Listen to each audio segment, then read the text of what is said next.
So it's about almost 8 o'clock. Matthew had some friends coming over and he asked if I could come over to his house and help him record a new video. So that's where we're going now.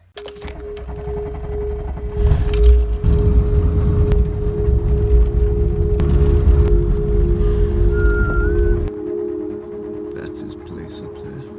Evening, this is my house. No, Matthew. This is your view. I think we can see my house from here. In full water tower and bare left. I'm lit. So I'm the dedicated cameraman tonight, so you're not going to see much more of me. Yeah, they can become part of the experience.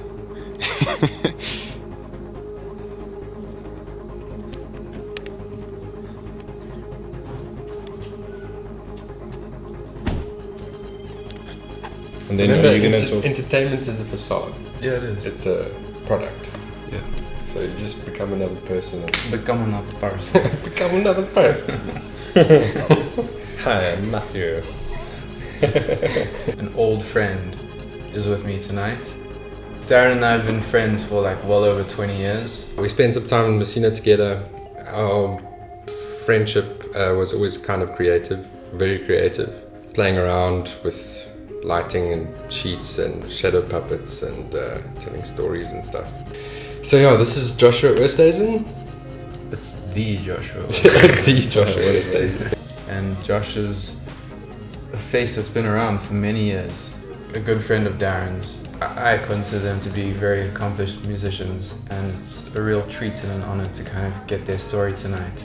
Hear a little bit about their history and what they've seen through their years playing with big and little bands. When I would watch movies with my parents on the couch, I would sit and play with this drawstring in my pants by putting the drawstring in my teeth and pull it at different tensions and try to play along to the theme song. Then moved over to drums when I was about 9 years old. I ended up jumping over to bass guitar.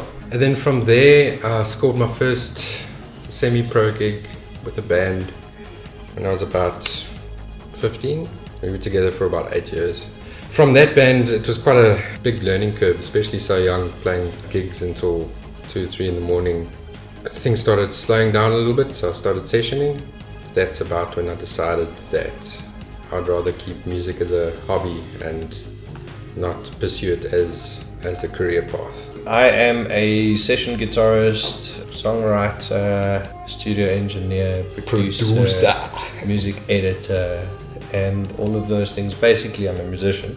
I've always been like into music. Like I've always, like when I was in school, I used to like sit and listen to the songs on the radio like obsessively. I only started playing guitar like quite a bit later, like 15 or so. But then when I was like in high school later, then I sort of like got a bit more serious about music, and I got a friend that he was studying jazz. Then I decided to do a year of music for my first year of studying, and then it just like hooked me and I got into it, and then that was it. So I did the whole session thing for a long time, and it was fun and everything. And then one day I got to a point where I realized, okay, well, it's cool. You like go do a gig, and then you're going and like investing in this guy's career by doing this gig. And at the end of the day, the only thing that like remains for you as a session user is if someone like took a photo of you and put it on Facebook.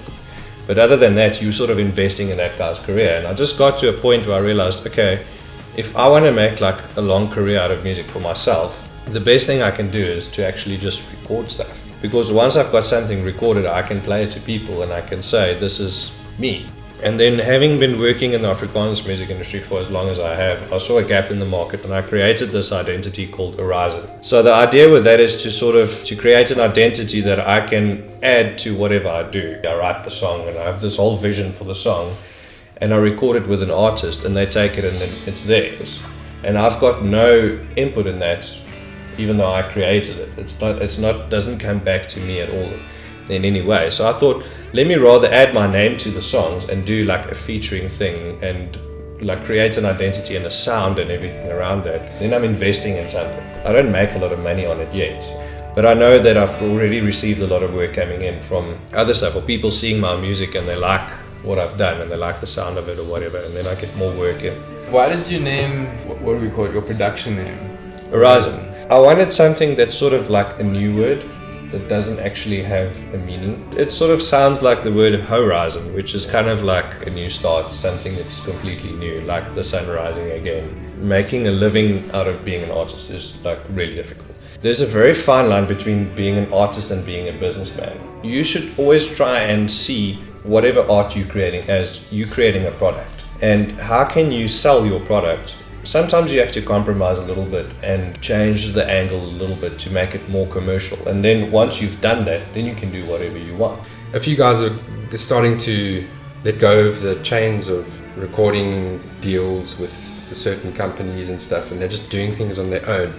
And these are guys that have been in the industry for 30 or 40 years, and they're picking up young people and they're giving them schooling in the business side of the art. Whereas before, you sell a product for 5 years and you've got 2 album or 3 album deal, and then that company would tell you, kind of constrict you creatively. It's just a fact that internationally, around the world, rock and roll is dying. That is something that cuts me really, really deep. And it's just because popular music is changing as well. Popular music is drifting so much further and further away from rock music. It's going more electronic and more hip hop. I would say a great breakthrough would be to do something completely original, like what Josh is doing with his mixing a completely new language with international sounding electronic music and dance house music. In the end of the day, music is a language. There are so many different styles of music, and each one has got a language. George Harrison was actually the father of world music. He was the first guy to go overseas and study their music and bring it back. And by the way, interesting fact as well, the Beatles is the first band, or actually the fathers of electronic music as well, because they went to the States and they got the first Moog synthesizer, brought it back to England. Yeah. I didn't include it, sorry. Steph said this last week.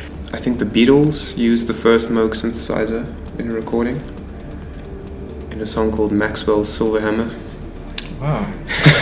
I could be wrong, you know. Yeah, so they brought it back to America and they like recorded with it. So they were actually the first electronic band ever. As a musician, you're a businessman, and as an artist, you should be a businessman. And you should always try and think of your art as a product so you can sell it, but still make it your own. Like still put your own like flavor into it, put your own language into it. Yeah. And I mean that's in the end of the day what makes us artists and makes us who we are and gives us our identity. Yeah, well, you can't make something without putting a little bit of your own soul in it, right? Yeah, definitely. You never arrive. You never get to a point where you don't learn anything anymore. Never be scared to ask people for advice. Never be scared to learn something new. Go on the internet. I mean, you could probably teach yourself how to do brain surgery from going on Google. Yeah. I'm not even joking. And also just be a fun person. If you're a metal guitarist, go to a jazz gig. Yeah. Go to a hip hop gig. So there's always something you can learn and appreciate about people, and don't judge other musicians. And there's also a lot of segregation in the South African music scene between the different kinds of music.